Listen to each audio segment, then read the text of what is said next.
BPL শুরুর আগে কাগজে কলমে শক্তিমত্তার বিচারে অনেকেই আসলে ধরে নিয়েছিল যে ফাইনালে খেলবে রংপুর রাইডার্স এবং ফরচুন বরিশাল। দল দুটো দারুণভাবে বিপিএল শুরুও করেছিল, টানা 8 ম্যাচ জিতে প্লে অফ নিশ্চিত করেছিল রংপুর রাইডার্স, এবং ফরচুন বরিশাল লিগের শেষ ম্যাচ ছাড়া শুধু একটা দলের কাছে হেরেছিল, সেই দলটা হচ্ছে রংপুর রাইডার্স। দুইবার তারা হেরেছিল। বাস্তবতা হলো যে শেষমেশ ফরচুন বরিশাল ফাইনালে ঠিকই পৌঁছেছে, কিন্তু রংপুর রাইডার্স তারা আসলে বিদায় নিয়েছে। এবং চমক দেখিয়ে বিপিএল এর ফাইনালে জায়গা করে নিয়েছে চিটাগং কিংস, এবং সেকেন্ড কোয়ালিফায়ারে খুলনা টাইগার্সকে তারা নাটকীয়ভাবে, অবিশ্বাস্যভাবে রুদ্ধশ্বাস ম্যাচে হারিয়েছে।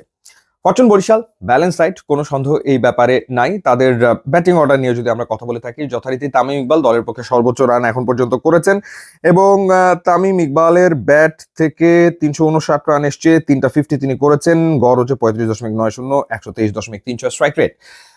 টপ অর্ডারে তামিম ইকবাল রান করছেন, এবং একই সাথে ডেভিড মালান তিনিও কিন্তু রান করছেন 8 ইনিংসে 315 রান, 157.50 স্ট্রাইক রেটে, অর্থাৎ এগ্রেসিভ ব্যাটিংটা তিনিই করছেন। তিনিও 3টা 50 পেয়ে গেছেন।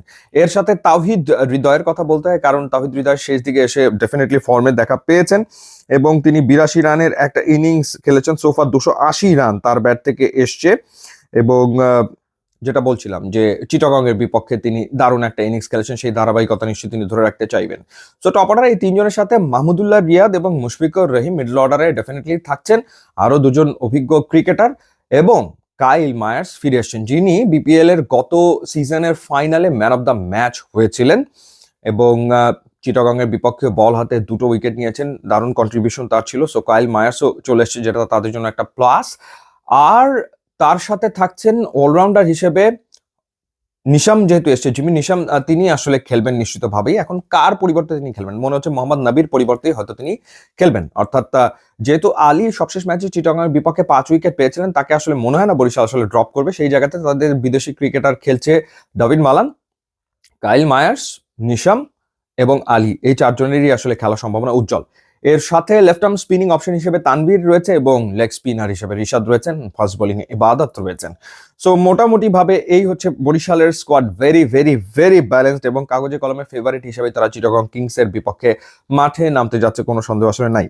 চিটাগং এর সাফল্যের কারণ হচ্ছে তাদের বোলিং ইউনিট। তাদের বোলিং ইউনিট যথেষ্ট শক্তিশালী, এবং তারা 6 জন ব্যাটার পাশাপাশি 5 জন বোলারকে নিয়মিত ব্যবহার করেছে। খালেদ আহমেদ তাদের হাইস্ট উইকেট টেকার, এখন পর্যন্ত 20টা উইকেট তিনি নিয়েছেন। আলিস আল ইসলাম এখন পর্যন্ত 15 উইকেট নিয়ে ফেলেছেন। এছাড়া শরীফুল 13 উইকেট নিয়েছেন, আরাফাত সানি 11 উইকেট নিয়েছেন। তারা প্রত্যেকেই আসলে উইকেট তো নিচ্ছেন বটেই।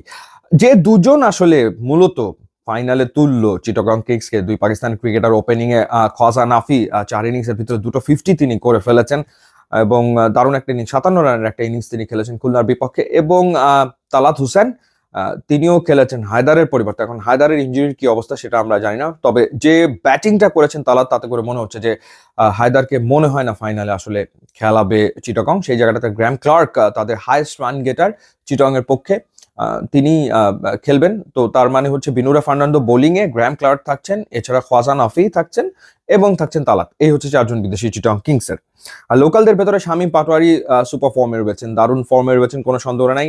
এবং পারভেজ হোসেন ইমন, তিনি রান করছেন, কিছু রান করছেন নিশ্চিতভাবে। মোহাম্মদ মিথুন অন অ্যান্ড অফ সিচুয়েশনে আসলে রয়েছেন। তো এই হলো গিয়ে তাদের লোকাল ক্রিকেটাররা। সো ডেফিনেটলি এখন পর্যন্ত 3 সাক্ষাতে 2বার বরিশাল জিতলেও একটা ম্যাচে কিন্তু চিটাগং বরিশালকে হারিয়েছে।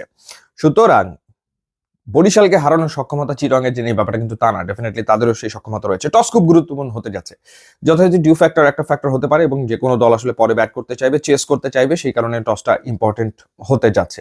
তো আপনার কাছে কি মনে হচ্ছে যে শিরোপা উঠবে কাদের হাতে? ডেফিনেটলি জানাবেন। ইউটিউব এবং ইনস্টাগ্রাম লিঙ্ক দেওয়া আছে, আপনারা যদি যোগ দেন তাহলে খুবই খুশি হব। And thanks for watching.